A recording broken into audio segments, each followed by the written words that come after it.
¿Sabías que hay alimentos que no solo dañan tu cuerpo, sino que también pueden abrir puertas espirituales al enemigo? La Biblia nos advierte en 1 Corintios 10:20. Pero digo que lo que los gentiles sacrifican, a los demonios los sacrifican, y no a Dios. Y no quiero que ustedes se hagan partícipes con los demonios.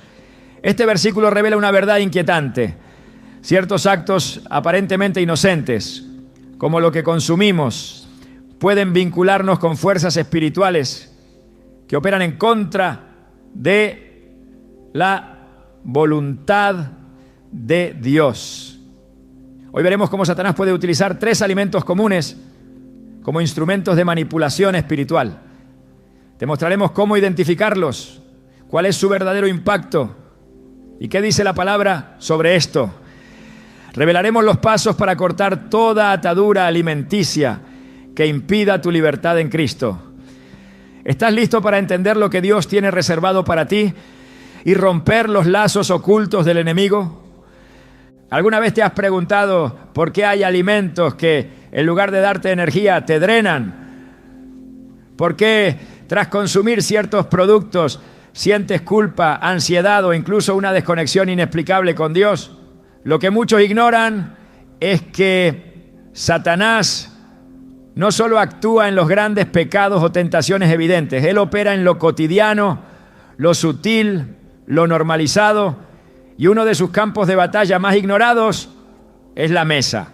Desde el principio, el enemigo ha usado la comida para introducir el pecado en el corazón del ser humano.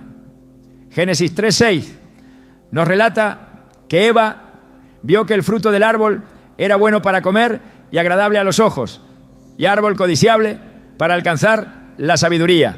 Y tomó de su fruto y comió. El primer acto de desobediencia en la historia de la humanidad comenzó con algo que se comía. No fue una guerra, no fue un acto de violencia, fue una simple elección alimenticia que activó una desconexión total con la voluntad de Dios. Esta verdad bíblica nos muestra que lo que ingerimos no solo afecta a nuestro cuerpo, sino también nuestro espíritu. A lo largo de la historia, la comida ha sido usada como un símbolo espiritual. No es casualidad que en el Antiguo Testamento Dios estableciera leyes dietéticas estrictas para su pueblo. No solo eran normas de salud, eran barreras espirituales para evitar contaminación ritual, idolatría y prácticas paganas. En Levítico 11, el Señor establece claramente lo que era considerado puro e impuro para los israelitas. ¿Por qué? Porque cada cosa que entra en el cuerpo influye en la relación que tenemos con lo divino. No era solo por higiene, era por santidad. El enemigo lo sabe. Por eso ha transformado la industria alimentaria en una herramienta de distracción, control y dependencia. Hoy en día, las personas no comen para vivir, viven para comer. La cultura ha sido manipulada para celebrar la indulgencia, para justificar el exceso y para ridiculizar la templanza. Satanás ha logrado camuflar el pecado bajo el disfraz del placer cotidiano. Ya no necesitamos rituales oscuros para abrir puertas espirituales. Basta con consumir ciertos productos cargados de intenciones que van más allá de lo físico, porque no es solo lo que entra por la boca, es lo que eso representa. Jesús mismo dijo en Mateo 15:11, lo que entra en la boca no contamina al hombre, mas lo que sale de la boca, esto contamina al hombre. Pero atención, este versículo no está en contra de la alimentación consciente, sino que señala que el corazón del hombre es el origen del mal. Y muchas veces lo que elegimos consumir revela el estado de ese corazón. Cuando analizamos con ojos espirituales el mundo moderno, nos damos cuenta de que el sistema alimentario está diseñado para mantenernos adormecidos, dependientes y débiles. No es casualidad que tantos alimentos procesados generen adicción, afecten el estado de ánimo y bloqueen funciones mentales. No es solo una estrategia comercial, es un mecanismo de esclavitud espiritual. Así como en Egipto el pueblo de Dios comía en esclavitud, hoy muchos comen lo que el sistema impone, ignorando que están ingiriendo cadenas disfrazadas de sabor. En Números 11, 4-6, el pueblo clama por volver a Egipto para tener carne, pepinos, melones, puerros, cebollas y ajos. Preferían el sabor de la esclavitud antes que la libertad con maná. El enemigo lo sabe, basta con seducir tu paladar para tomar control de tu voluntad. Muchas personas oran, ayunan, buscan a Dios, pero sienten que algo los bloquea. Se sienten pesadas, cansadas, apagadas espiritualmente y no entienden por qué.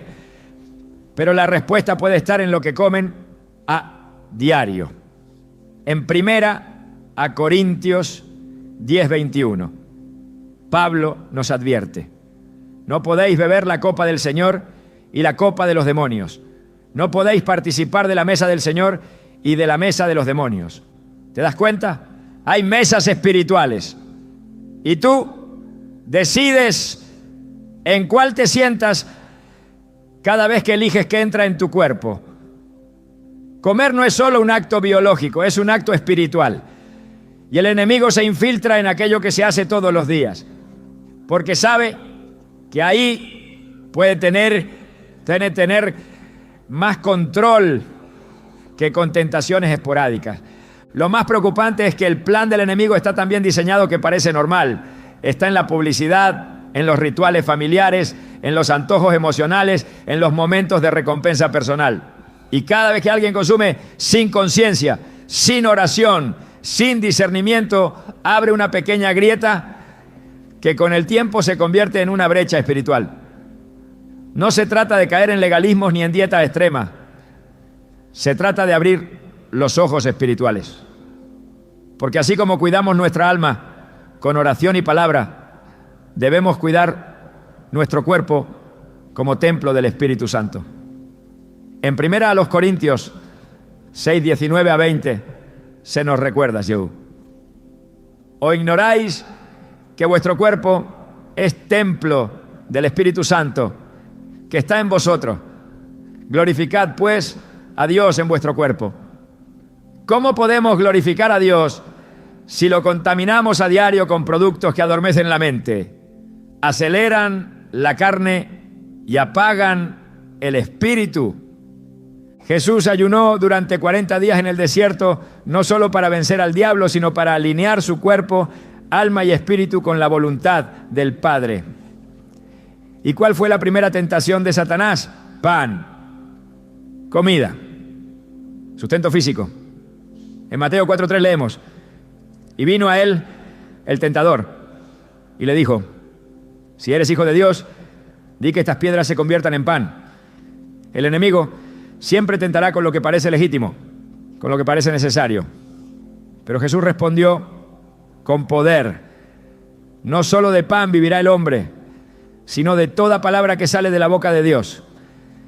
Esta respuesta no solo revela una prioridad espiritual, sino una estrategia para resistir la manipulación que entra por los sentidos. Hoy esa estrategia sigue siendo válida. Satanás no ha cambiado su método.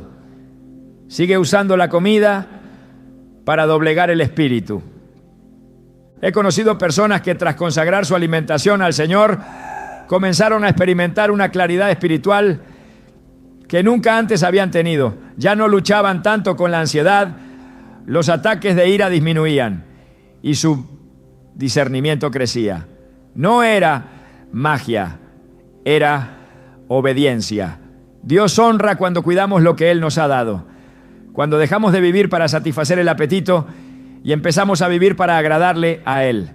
En Romanos 14:17, Pablo escribe: porque el reino de Dios no es comida ni bebida, sino justicia, paz y gozo en el Espíritu Santo. Pero ¿cuántos creyentes viven esclavizados por su dieta emocional, física y espiritual? Creen que mientras oren y lean la Biblia todo estará bien. Pero se olvidan de que el enemigo no descansa. Y si encuentra una puerta abierta, la usará. Y si esa puerta es el estómago, por ahí entrará. En muchos testimonios de liberación, hombres y mujeres relatan cómo hábitos alimenticios desordenados estaban ligados a opresiones espirituales. No porque los alimentos en sí fueran malditos, sino porque habían sido consagrados por años a una cultura de idolatría personal. El acto de comer se había vuelto un ritual para llenar vacíos, para evitar enfrentar emociones, para anestesiar la conciencia. Y Satanás se alimenta de eso, de hábitos automáticos, de decisiones inconscientes, de corazones desconectados del propósito eterno. En Filipenses 3:19, Pablo describe a aquellos que han caído en ese engaño.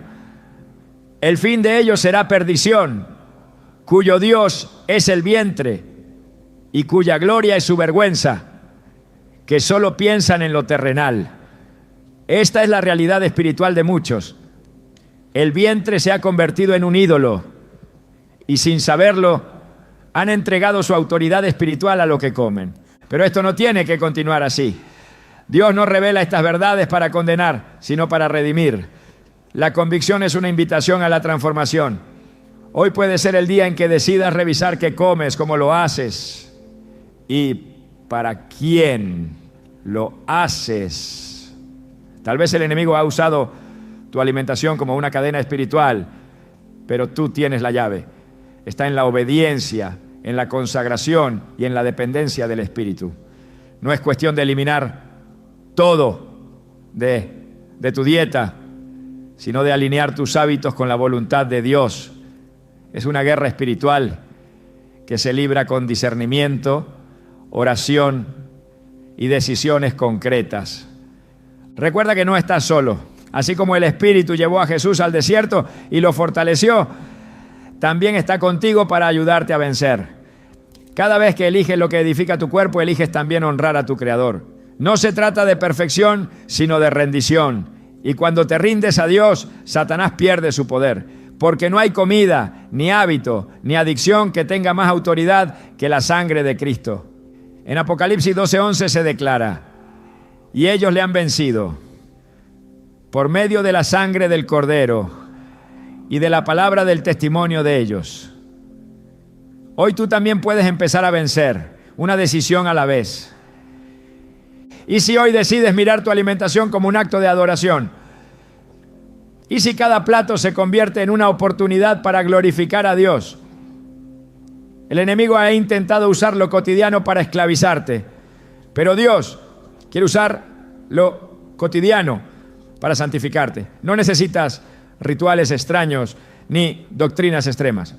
Solo necesitas volver a escuchar la voz del Espíritu que susurra: tu cuerpo me pertenece, cuídalo como un altar sagrado.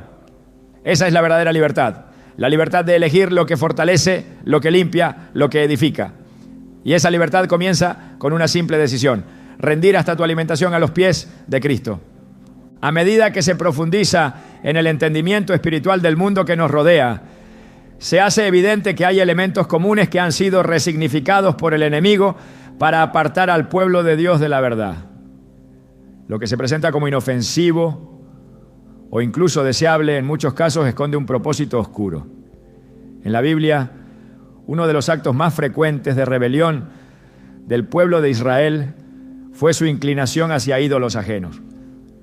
No eran solo estatuas o deidades extranjeras. Muchas veces esas formas de idolatría estaban ligadas directamente a lo que se comía, a los banquetes, a las festividades que adoraban a otros dioses. En Éxodo 32, cuando Moisés subió al monte Sinaí, el pueblo se fabricó un becerro de oro. Y no solo lo adoraron, sino que ofrecieron alimentos en honor a él y luego se sentaron a comer y a divertirse. Lo que comenzó como un acto de desobediencia se convirtió en una celebración alimentaria contaminada espiritualmente. El enemigo conoce desde antiguo el poder espiritual que hay en los alimentos consagrados. No es casualidad que las culturas paganas ofrecieran comidas a sus dioses, ni que muchas religiones ocultas actuales utilicen ingredientes específicos para canalizar fuerzas espirituales. Desde Babilonia hasta los tiempos del Imperio Romano, la relación entre comida y adoración a ídolos era directa. Pablo lo explicó claramente en 1 Corintios 10, 19 a 20. ¿Qué digo, pues? ¿Que el ídolo es algo o que sea algo lo que se sacrifica a los ídolos? Antes digo que lo que los gentiles sacrifican, a los demonios los sacrifican y no a Dios. Y no quiero que vosotros os hagáis partícipes con los demonios. La advertencia es contundente. Participar de ciertos alimentos es participar sin saberlo de comuniones espirituales ajenas a Dios. En la actualidad esta realidad no ha desaparecido, solo ha sido disfrazada. No se trata únicamente de ritos explícitos, sino de símbolos, marcas, eslogans y prácticas que rodean ciertos productos y los convierten en vehículos de una cultura anticristiana. Alimentos fuertemente asociados con ideologías, celebraciones o figuras que niegan la verdad de Cristo se convierten en instrumentos espirituales que el enemigo utiliza para establecer alianzas silenciosas. El pueblo de Dios ha sido llamado a la santidad, no solo en lo que piensa o dice, sino también en lo que consume. Romanos 12, 1 nos exhorta: así que, hermanos, os ruego por las misericordias de Dios que presentéis vuestros cuerpos en sacrificio vivo, santo, agradable a Dios, que es vuestro culto racional. Presentar el cuerpo como sacrificio implica cuidar lo que se introduce en él, porque cada acción alimenticia es también un acto de culto. Cuando un alimento es comercializado no solo como producto físico, sino como parte de una narrativa cultural que exalta el ego, el desenfreno o la sensualidad, ese alimento se convierte en un vehículo de idolatría moderna. No se trata únicamente de lo que contiene químicamente, sino de lo que representa espiritualmente. En el libro de Daniel se relata cómo el profeta y sus compañeros se negaron a comer de la mesa del rey. No lo hicieron porque la comida fuera necesariamente impura desde el punto de vista físico, sino porque comprendieron que esa comida había sido ofrecida a los ídolos del imperio y representaba una alianza espiritual con una cultura pagana. Daniel 1:8 dice: y Daniel propuso en su corazón no contaminarse con la porción de la comida del rey. Esta decisión no fue un acto dietético, fue un acto de consagración. Daniel eligió mantenerse espiritualmente puro. Aunque esa pureza lo hiciera parecer extraño o radical ante los demás. Lo que muchos hoy llaman libertad personal, en realidad es una esclavitud disfrazada. El sistema de este mundo celebra el consumo sin restricciones, el placer como forma de identidad, y promueve alimentos que llevan consigo no solo consecuencias físicas, sino también contaminación espiritual. Cuando se consumen productos que han sido utilizados como símbolos de movimientos opuestos a los principios bíblicos, se participa, aunque inconscientemente, de esa comunión ideológica. En 2 Corintios 6, 14 a 15 se nos exhorta: ¿qué comunión tiene la luz con las tinieblas? ¿Y qué concordia Cristo con Belial? ¿O qué parte el creyente con el incrédulo?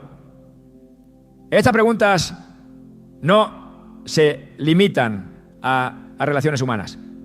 También aplican a los pactos invisibles que se forman a través de nuestras elecciones cotidianas, como lo que elegimos llevar a nuestra mesa. Dios ha enseñado a su pueblo desde la antigüedad a discernir entre lo santo y lo profano. En Ezequiel 44:23 se establece la función de los sacerdotes. Y enseñarán a mi pueblo a hacer diferencia entre lo santo y lo profano. Y les enseñarán a discernir entre lo limpio y lo no limpio.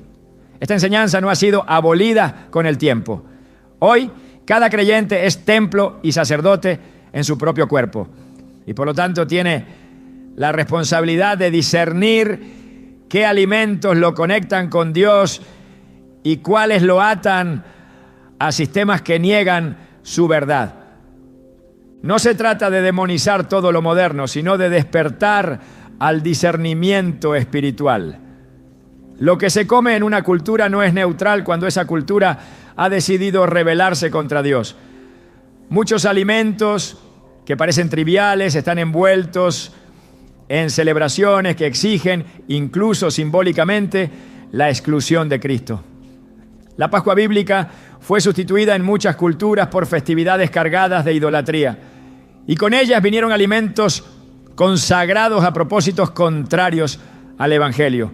Lo mismo ocurre con celebraciones que exaltan la muerte, el ocultismo o la sexualidad desordenada. En cada una de ellas hay comidas y dulces específicos que no son solo tradición, son parte de una estrategia espiritual para normalizar la comunión con lo impuro. El discernimiento alimenticio en la vida espiritual no se basa en dietas humanas, sino en principios divinos. No se trata de legalismo, sino de separación. Hebreos 5:14 afirma: pero el alimento sólido es para los que han alcanzado madurez, para los que por el uso tienen los sentidos ejercitados en el discernimiento del bien y del mal. El discernimiento no es automático, se desarrolla a través del uso, la práctica, la consagración diaria. Y parte de esa práctica incluye lo que se come. El enemigo sabe que quien no discierne lo que ingiere, tampoco podrá discernir la voluntad de Dios, porque el mismo espíritu que justifica comer lo que el mundo ofrece es el que termina justificando acciones que parecen correctas, pero que son contrarias a la santidad. En Apocalipsis el Señor reprende a las iglesias que toleraban prácticas contaminantes. A la iglesia de Pérgamo le dice en Apocalipsis 2:13-14: pero tengo unas pocas cosas contra ti, que tienes ahí a los que retienen la doctrina de Balaam, que enseñaba a Balac a poner tropiezo ante los hijos de Israel, a comer cosas sacrificadas a los ídolos. Esta advertencia es contundente. Comer lo que ha sido consagrado a otros dioses es un tropiezo espiritual. El problema no es solo físico, es teológico. Es un desvío del pacto. Y aunque hoy pocos se arrodillan ante ídolos visibles, muchos siguen participando de sus banquetes sin cuestionar su origen, su símbolo o su intención. Dios sigue buscando un pueblo que se separe, un pueblo que no se conforme a este siglo, sino que renueve su entendimiento, que vea más allá de lo visible y entienda que la batalla espiritual no se libra solo en el altar o en la oración, sino también en la cocina, en el supermercado, en las decisiones diarias. Romanos 12:2 nos exhorta: no os conforméis a este siglo, sino transformaos por medio de la renovación de vuestro entendimiento, para que comprobéis cuál sea la buena voluntad de Dios, agradable y perfecta. Esa renovación comienza cuando se deja de consumir lo que contamina el alma, aunque sea socialmente aceptado. El camino hacia la pureza alimenticia espiritual no es de reglas humanas, sino de revelación divina. Dios no obliga, pero revela, no impone, pero confronta. Y cuando se recibe esa revelación, no se puede seguir comiendo de la misma forma, porque cada bocado se convierte en una declaración espiritual. O se afirma el reino de Dios, o se fortalece el sistema del mundo. El alimento consagrado a ídolos modernos es más peligroso de lo que parece, no porque tenga poder en sí mismo, sino porque abre la puerta al acuerdo con fuerzas que operan en lo oculto. El pueblo de Dios ha sido llamado a cerrar esas puertas, a cortar alianzas, a romper cadenas invisibles. Y eso comienza por discernir lo que se come. En este tiempo la santidad ya no es una opción para los que quieren sobrevivir espiritualmente. Es una necesidad urgente. Y la santidad incluye el cuerpo, lo que entra en él y lo que se celebra a través de él. No todo lo que es comestible es digno de ser parte de una vida consagrada. Y no todo lo que el mundo llama celebración es compatible con una vida bajo el gobierno de Cristo. La mesa del creyente debe estar alineada con el altar de Dios. Solo así podrá resistir las sutiles estrategias de Satanás, que bajo envoltorios coloridos y sabores atractivos siembran distracción, insensibilidad y conformismo espiritual. Quien quiere ser usado por Dios debe empezar por examinar sus hábitos, y entre ellos los alimenticios. Porque el cuerpo, cuando es gobernado por el Espíritu, se convierte en un instrumento de poder, sanidad y revelación. Pero cuando es gobernado por la carne, se convierte en un obstáculo para el fluir divino. Es tiempo de levantar una generación que ya no participe de alimentos consagrados a ídolos modernos, sino que se alimente de lo que edifica, de lo que glorifica a Dios, de lo que mantiene el templo limpio y listo para el uso santo. Una de las estrategias más efectivas que Satanás ha implementado en esta generación es la distorsión del apetito. El alimento creado por Dios para sustentar la vida ha sido transformado por el enemigo en una fuente de esclavitud disfrazada de celebración cultural. Lo que antes se entendía como sustento, hoy se promueve como escape, como consuelo emocional, como exaltación del placer sin medida. Y en esa distorsión, lo espiritual se debilita. La gula ha dejado de verse como un problema y ha sido reetiquetada como parte de la identidad moderna. Lo que la Escritura denuncia como pecado, el mundo celebra como normalidad. Pero la Biblia no ha cambiado. En Filipenses 3:18 a 19, el apóstol Pablo advierte con lágrimas en sus ojos: porque por ahí andan muchos, de los cuales os dije muchas veces, y aún ahora lo digo llorando, que son enemigos de la cruz de Cristo, el fin de los cuales será perdición, cuyo Dios es el vientre y cuya gloria es su vergüenza, que solo piensan en lo terrenal. Cuando el vientre se convierte en el centro de la vida, la voluntad se debilita. El discernimiento se adormece y la carne toma el control. En las Escrituras, la gula nunca es tratada como una debilidad menor. Es más bien una manifestación de un corazón que ha desplazado a Dios para poner el deseo en el trono. El enemigo lo sabe. Por eso ha promovido un sistema donde la comida se ofrece como gratificación inmediata, donde los cuerpos son dirigidos por antojos y las emociones son calmadas no con oración, sino con exceso. En Proverbios 23, 20-21 se nos instruye con claridad: no estés con los bebedores de vino, ni con los comedores de carne, porque el bebedor y el comilón empobrecerán y el sueño hará vestir vestidos rotos.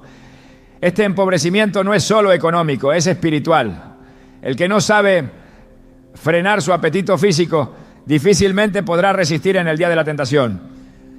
Desde el principio, el enemigo ha usado el alimento como una herramienta de distracción espiritual.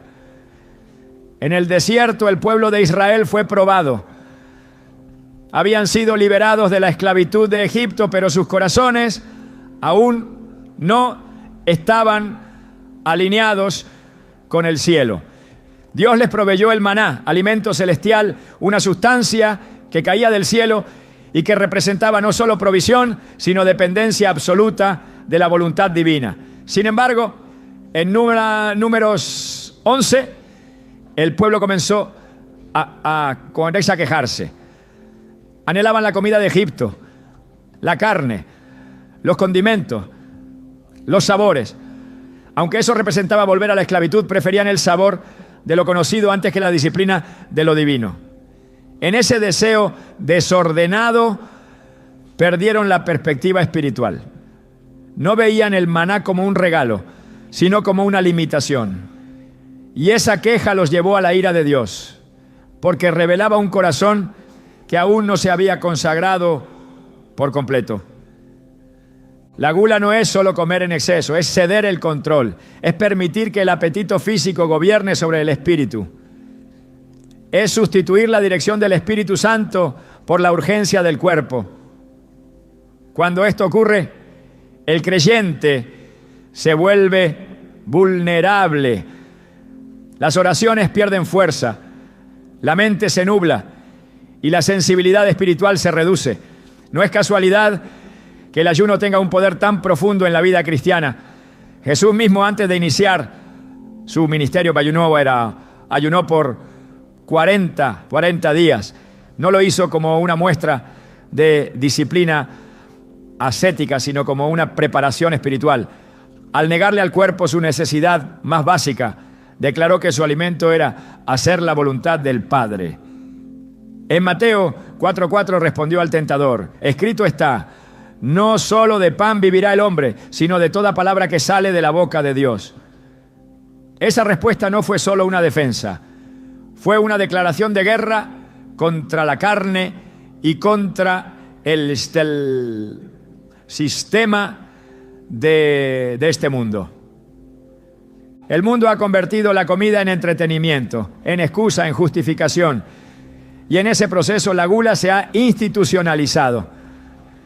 Hay celebraciones donde el exceso es aplaudido, donde el valor se mide en cuántos platos se pueden consumir, donde la moderación es vista como debilidad. Pero Dios ha llamado a su pueblo a la sobriedad, a la templanza, al dominio propio.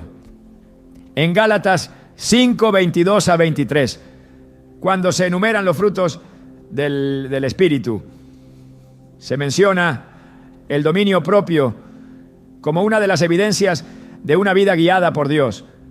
La falta de control en la alimentación es una señal de que algo no está alineado. No se trata de vergüenza corporal ni de estándares estéticos. Se trata de autoridad espiritual. En la historia de Esaú y Jacob encontramos una advertencia poderosa. En Génesis 25, Esaú regresa del campo hambriento y vende su primogenitura por un plato de lentejas. Cambia lo eterno por lo inmediato. Entrega su herencia espiritual por saciar su hambre momentánea. Este acto fue más que un error impulsivo, fue una revelación de un corazón gobernado por el deseo. Hebreos 12:16 lo menciona como un ejemplo de profanación.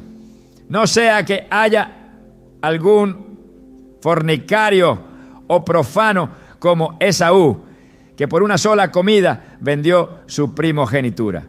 La gula es eso, el intercambio de lo divino por lo carnal. Y ese intercambio ocurre a diario, cuando se come sin discernimiento, cuando se vive para satisfacer el cuerpo, cuando se pierde la conciencia del impacto espiritual de los hábitos cotidianos. El enemigo no necesita posesión para controlar a una persona. Le basta con que se rinda a su apetito, porque el que no gobierna su cuerpo no podrá sostener su llamado. Muchos no han caído por grandes tentaciones, sino por pequeños hábitos que, acumulados, los alejaron del fuego espiritual. En el 1 Pedro 5:8 se nos exhorta: sed sobrios y velad, porque vuestro adversario, el diablo, como león rugiente, anda alrededor, buscando a quien devorar. La sobriedad aquí no es solo una actitud mental, sino una disposición integral del ser. Un creyente sobrio no se rinde ante el primer impulso. Un creyente sobrio puede decir no, incluso cuando el cuerpo grita que sí. Cuando se habla de guerra espiritual, pocos consideran el papel del apetito. Pero los antiguos sabían que el control del cuerpo era parte esencial de la preparación para la batalla. En el Antiguo Testamento, los soldados ayunaban, se apartaban, se purificaban. En el Nuevo Testamento, los discípulos oraban y ayunaban antes de tomar decisiones importantes. El dominio del cuerpo era una señal de que el espíritu estaba en control. Y eso incluye la forma en que se come. Cuando la gula entra, la autoridad sale. Porque no se puede servir a Dios con excelencia mientras se vive esclavo del plato. El alimento deja de ser bendición cuando se convierte en sustituto del consuelo que solo el Espíritu puede dar. La cultura actual ha elevado el placer como derecho absoluto. Y en ese paradigma, la comida ocupa un lugar central. Se come por ansiedad, por aburrimiento, por tristeza, por celebración. Pero rara vez se come con propósito espiritual. El pueblo de Dios debe recuperar la visión del alimento como una herramienta de consagración. Cada comida debe ser recibida con gratitud, medida con sabiduría y administrada con reverencia. En 1 Corintios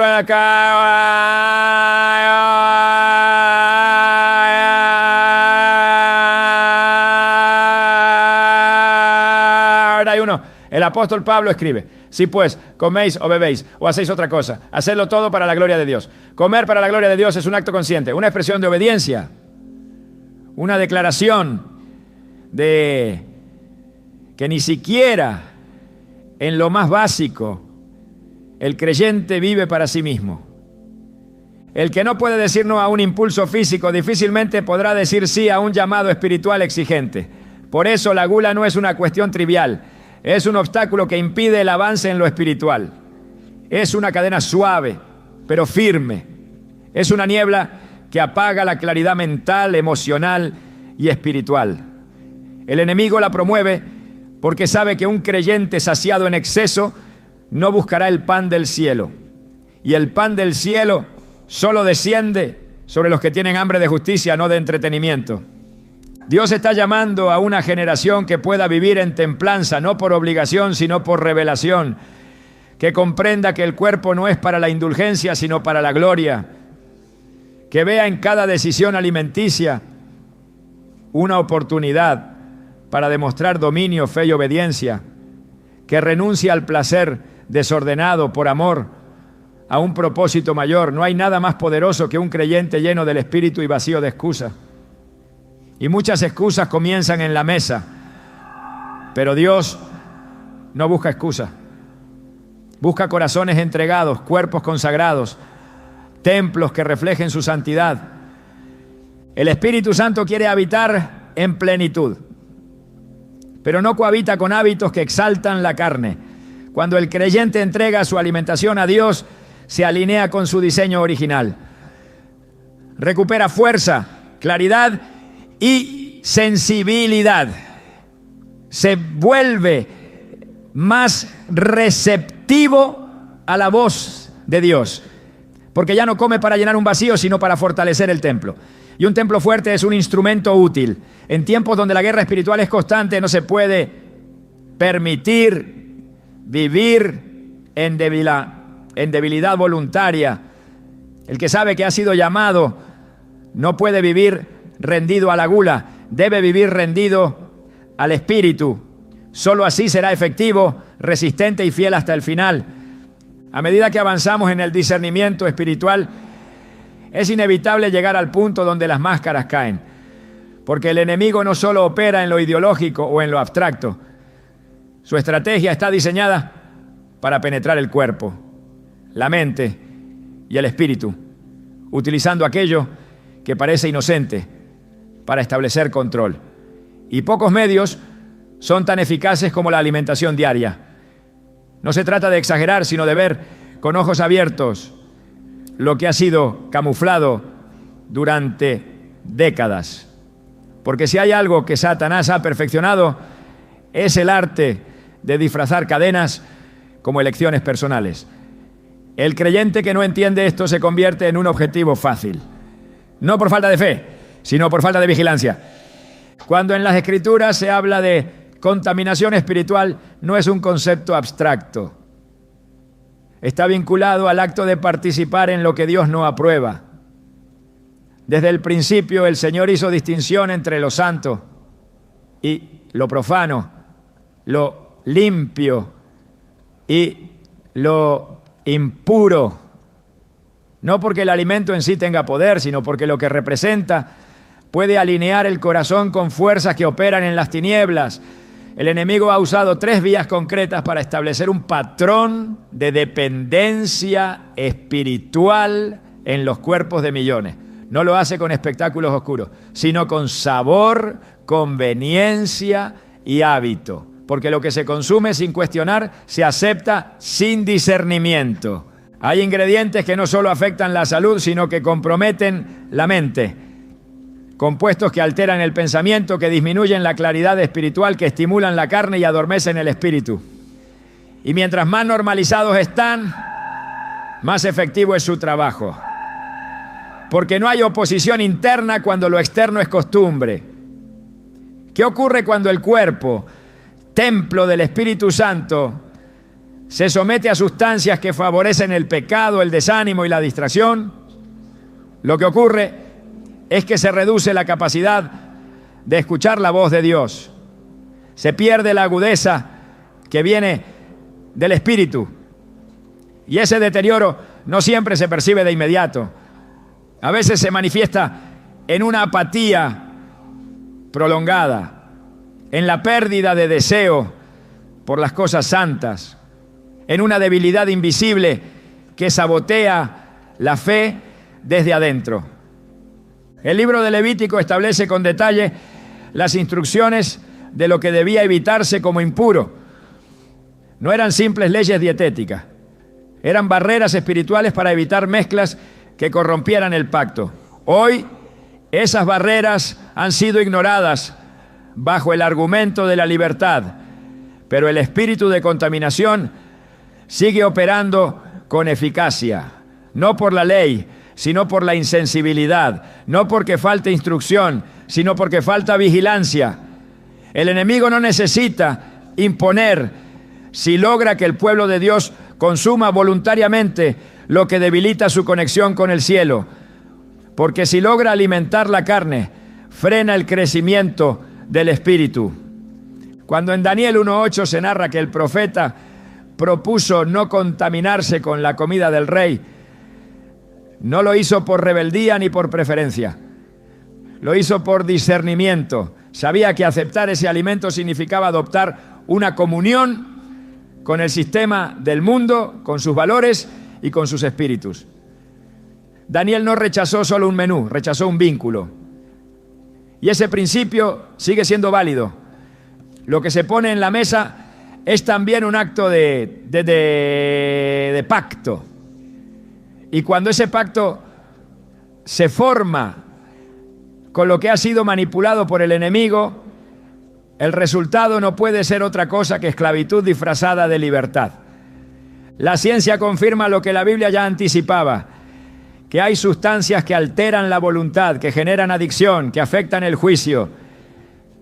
Pero más allá del cuerpo, el efecto más profundo ocurre en lo invisible, porque cuando el alma se habitúa a ser saciada por lo material, se debilita su hambre por lo eterno, y en ese desplazamiento se esconde la verdadera derrota. El enemigo no necesita destruir a un creyente con violencia si puede hacerlo con comodidad.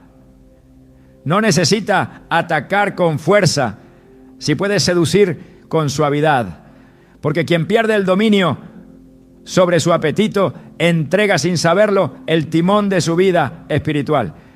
En Gálatas 5 se nos habla del fruto del Espíritu, y entre ellos se menciona el dominio propio, no como una sugerencia, sino como una evidencia.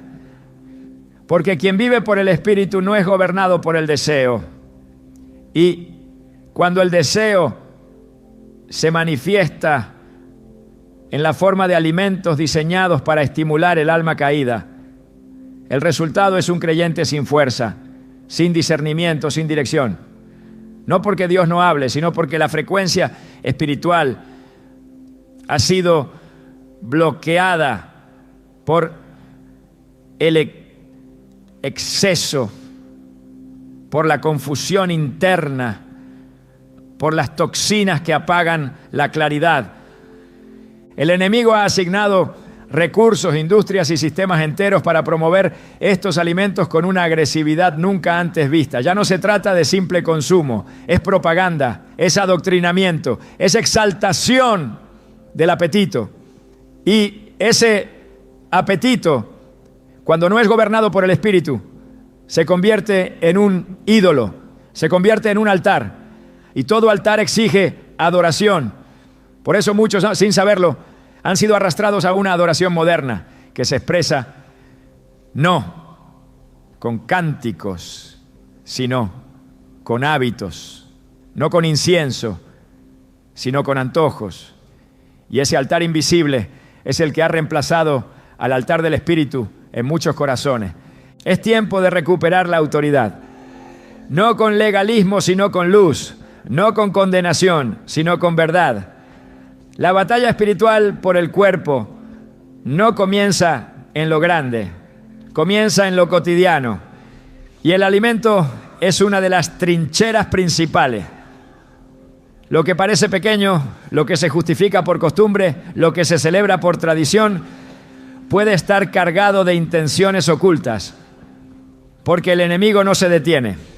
Sabe que una iglesia débil en el cuerpo será una iglesia débil en la oración, que un altar contaminado no puede sostener la gloria.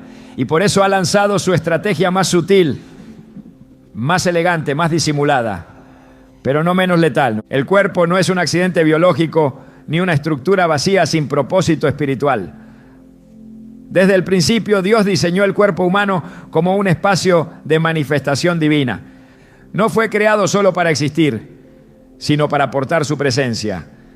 El apóstol Pablo lo establece con claridad en primera, a los Corintios 6, 19 a 20, cuando pregunta: ¿o ignoráis que vuestro cuerpo es templo del Espíritu Santo que está en vosotros?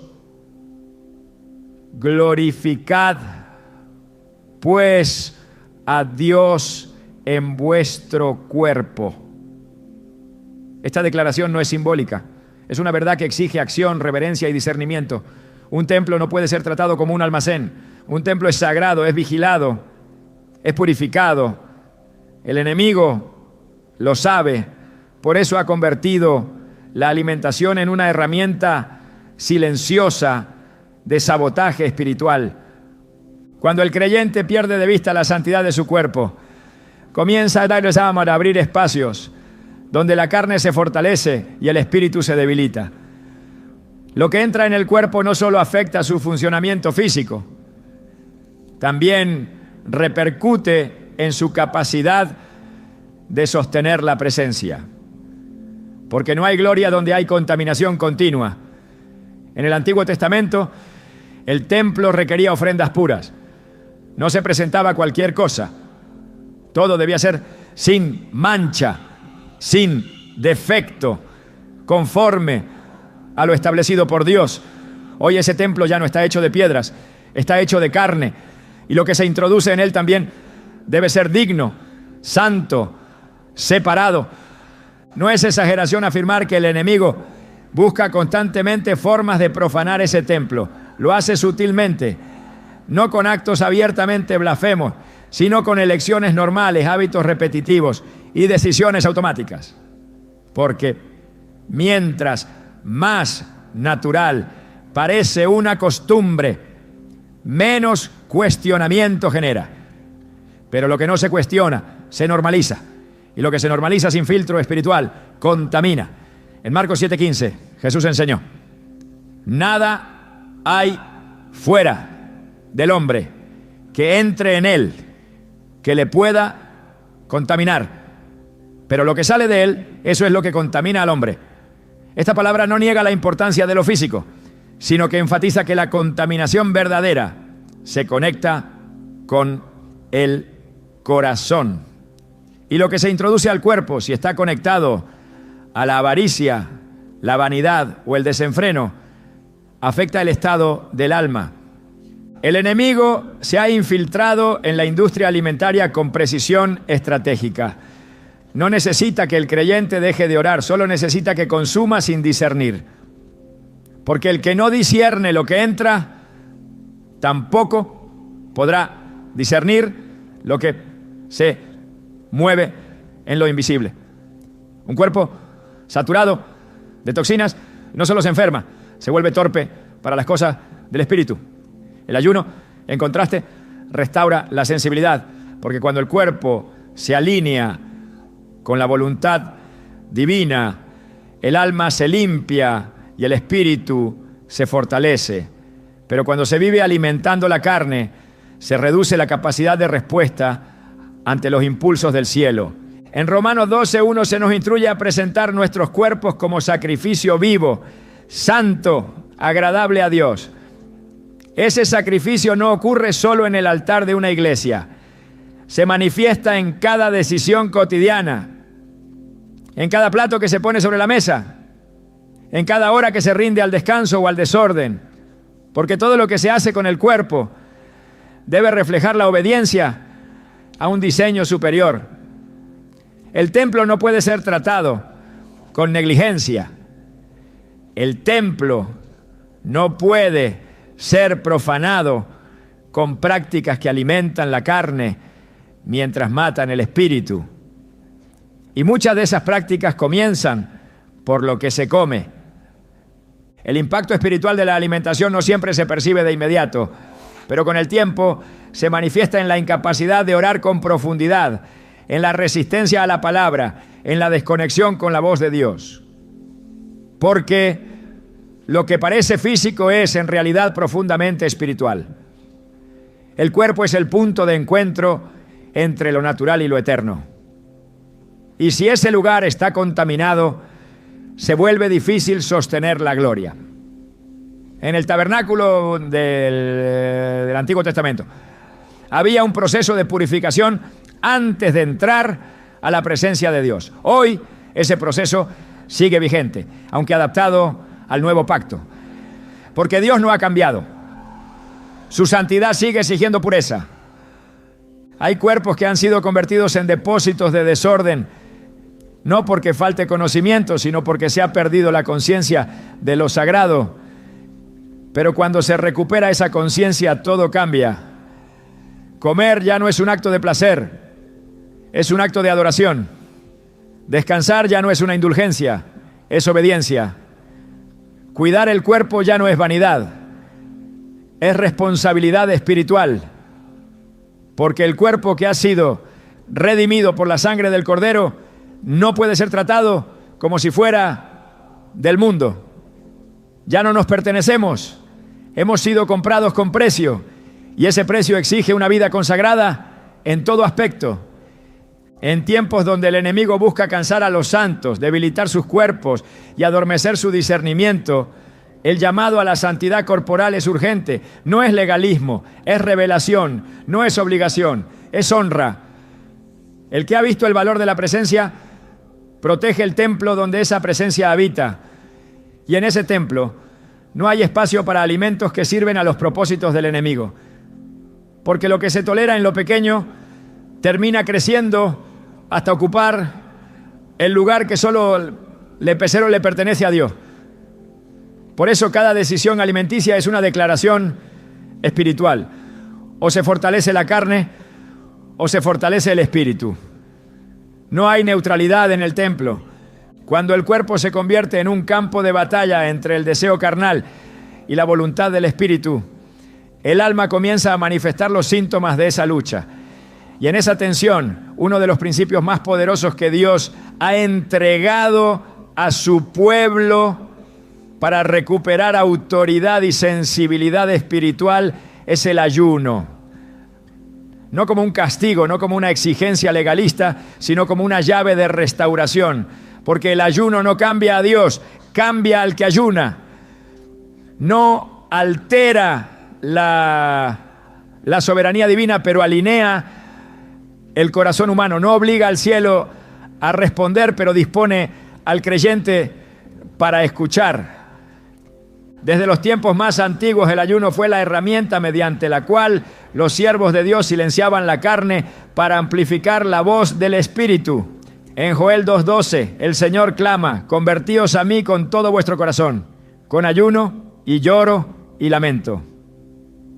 Esta no es una invitación opcional, es un llamado urgente, porque hay momentos donde el ruido del cuerpo es tan fuerte que el alma pierde claridad. Y cuando el enemigo ha logrado infiltrar su estrategia, atraer a... It hurt good, more than I can say, but maybe love isn't holding on. Maybe it's knowing when to walk away.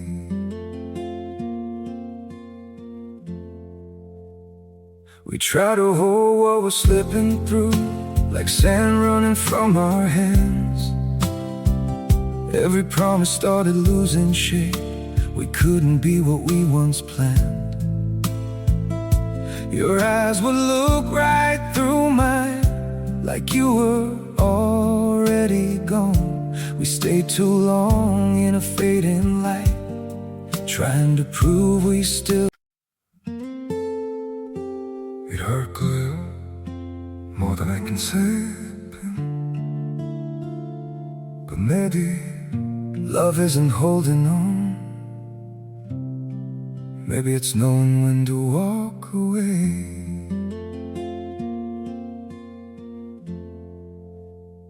We try to hold what we're slipping through, like sand running from our hands. Every promise started losing shape. We couldn't be what we once planned.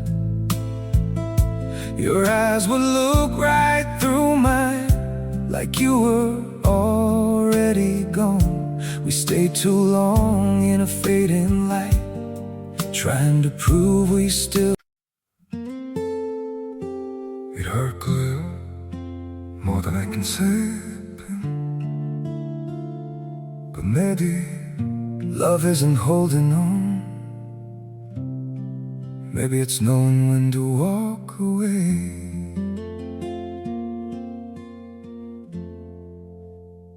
We try to hold what we're slipping through, like sand running from our hands. Every promise started losing shape. We couldn't be what we once planned. Your eyes would look right through mine, like you were already gone. We stayed too long in a fading light, trying to prove we still. It hurt good, more than I can say, but maybe love isn't holding on. A través de la comida. El primer paso para romper esa atadura es el ayuno. No un ritual vacío, sino una entrega completa, donde el creyente le dice al cielo: mi hambre no es de pan, es de ti.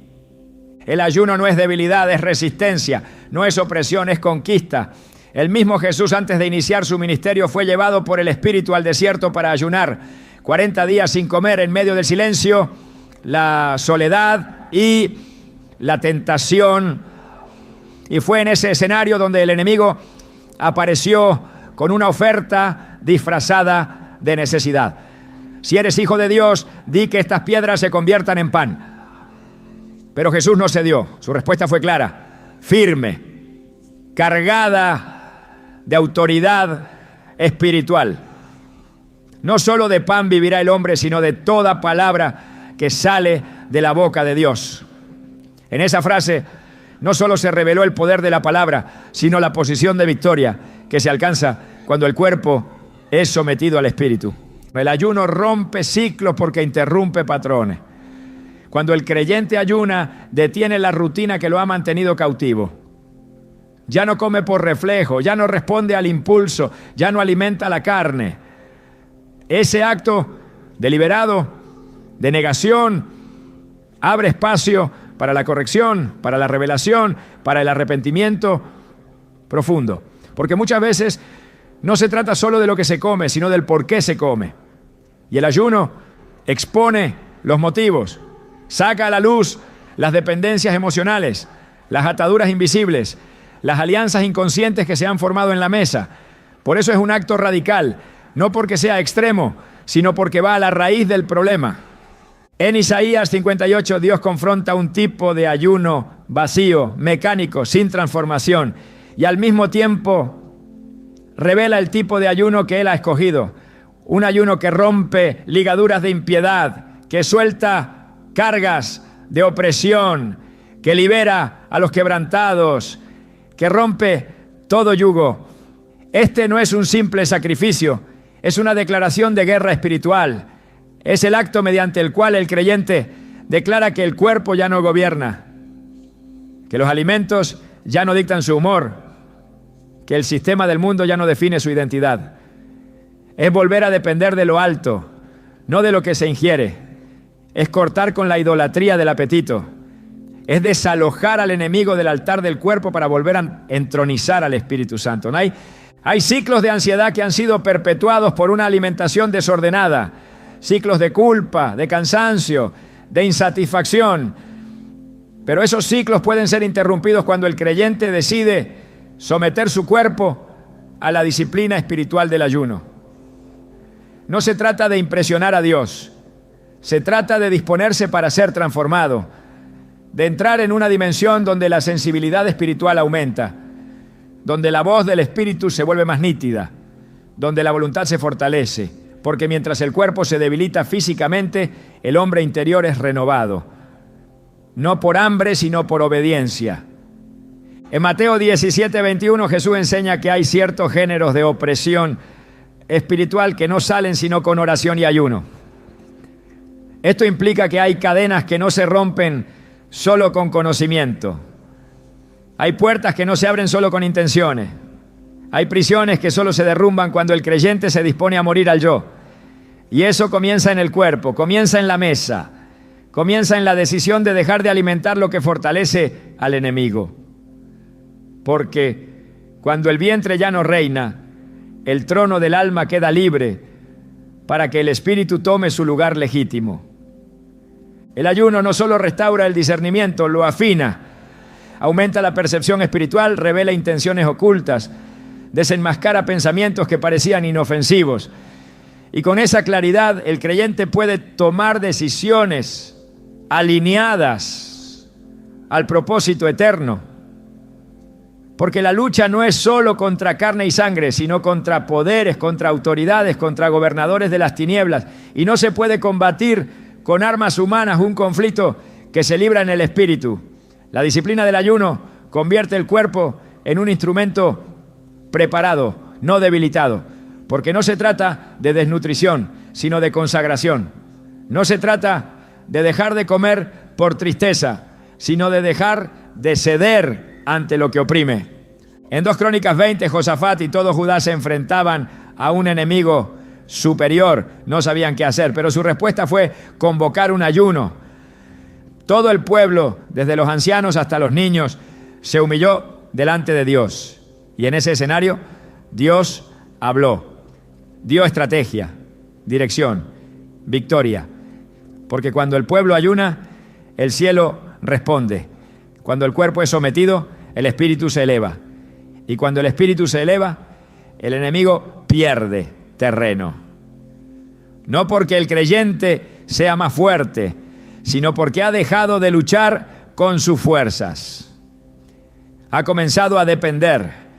El ciclo opresor del enemigo comienza con una simple concesión, un bocado fuera de tiempo, un antojo justificado, un hábito normalizado. Pero cada uno de esos gestos va construyendo una estructura interna que fortalece la carne. Y donde reina la carne, el espíritu es contristado. El ayuno es la herramienta que interrumpe ese avance.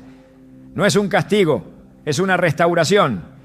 Es el proceso mediante el cual el alma recuerda que no necesita todo lo que el sistema ofrece, que su alimento verdadero es la presencia, que su fortaleza viene del cielo, que su gozo no está en la mesa, sino en la comunión con aquel que sustenta el alma. En tiempos de confusión el ayuno aclara, en medio del ruido el ayuno silencia, en temporadas de debilidad el ayuno fortalece, porque no es la privación lo que obra el milagro, sino la disposición. Dios no busca cuerpos vacíos, busca corazones rendidos. Y el ayuno es el lenguaje de la rendición, el acto visible de una entrega invisible, la manifestación física de una guerra espiritual. Y esa guerra se gana no comiendo más, sino comiendo lo justo, no alimentando la carne, sino fortaleciendo el espíritu, no complaciendo el deseo, sino obedeciendo la voz.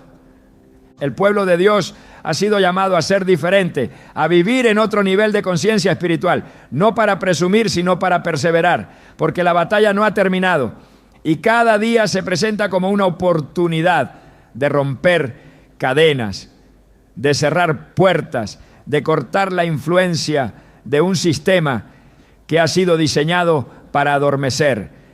El ayuno es la llave que abre la puerta de la restauración. Es la respuesta divina al desgaste físico y espiritual. Y quienes lo entienden ya no viven esclavos del estómago, viven guiados por el Espíritu. Y donde está el Espíritu del Señor, allí hay libertad. Todo lo que has escuchado hasta ahora no ha sido una colección de advertencias, sino una revelación urgente. Porque lo que está en juego no es tu peso, tu apariencia, ni tus hábitos visibles.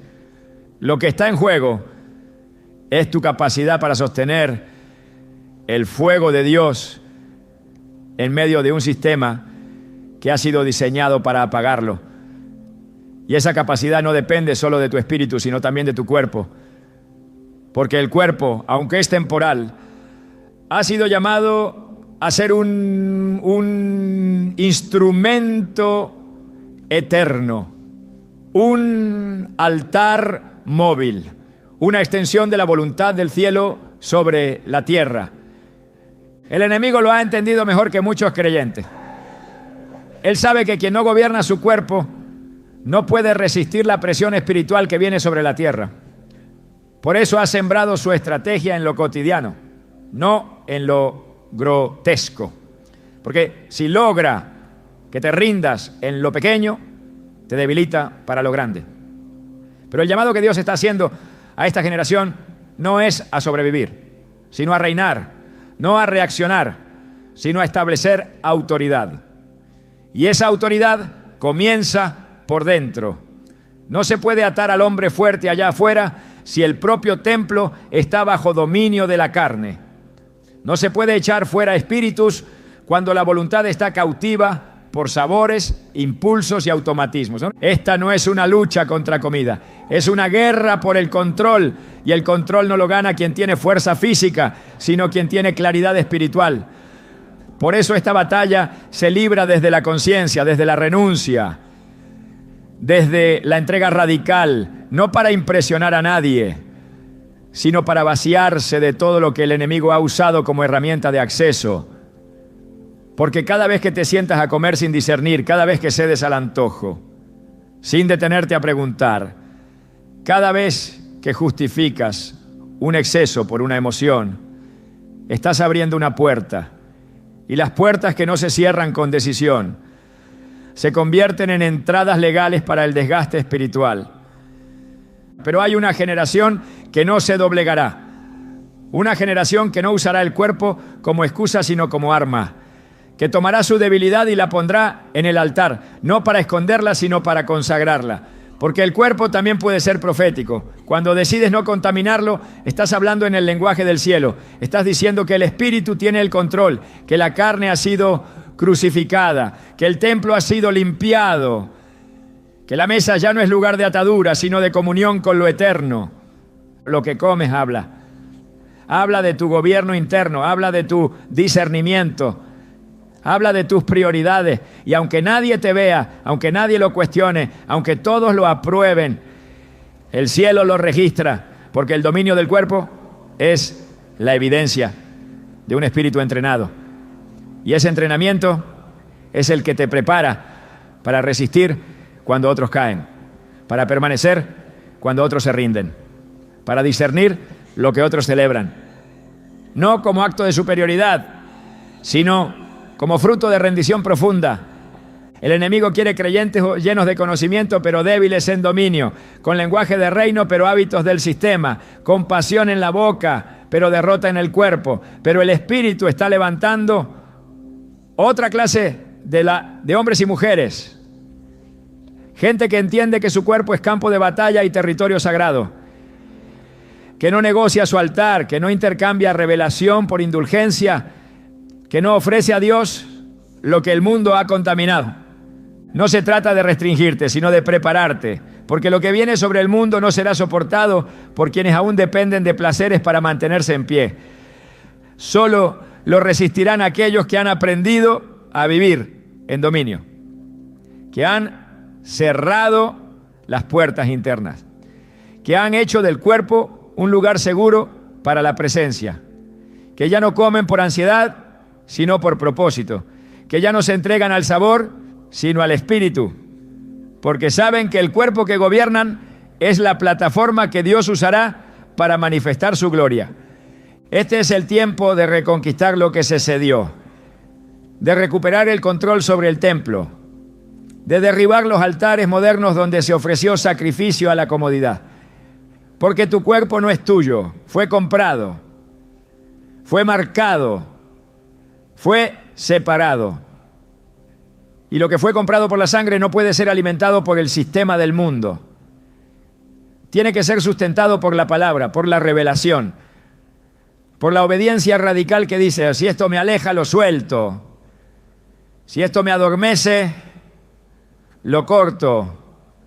Si esto me ata, lo rechazo. No es solo lo que comes, es lo que permites, es lo que celebras, es lo que justificas, es lo que repites sin pensar. Pero ahora tienes la luz y con la luz tienes la responsabilidad. No para condenarte, sino para impulsarte. Porque el enemigo solo domina donde hay ignorancia. Pero donde hay revelación, hay libertad. Y la libertad no es hacer lo que quieres, es tener la fuerza para hacer lo que agrada a Dios. Por eso este mensaje no es una carga, es una llave. Una puerta abierta hacia una vida nueva.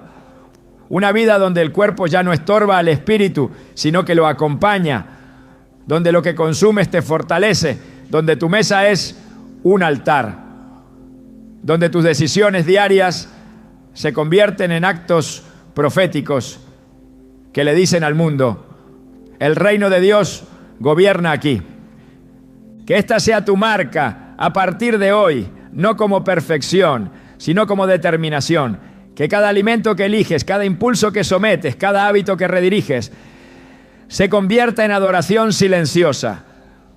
Porque quien gobierna su cuerpo está listo para gobernar en lo espiritual. Y quien ha vencido en lo pequeño será digno de confianza en lo eterno. El enemigo ha usado la comida para controlar. Pero Dios está levantando templos que resisten, que no ceden, que brillan. Templos donde el pan ya no es idolatría, sino símbolo de obediencia. Templos donde el vientre ya no decide, sino que obedece. Templos donde el fuego del Espíritu no se apaga por exceso, sino que arde por entrega. Y ese templo eres tú.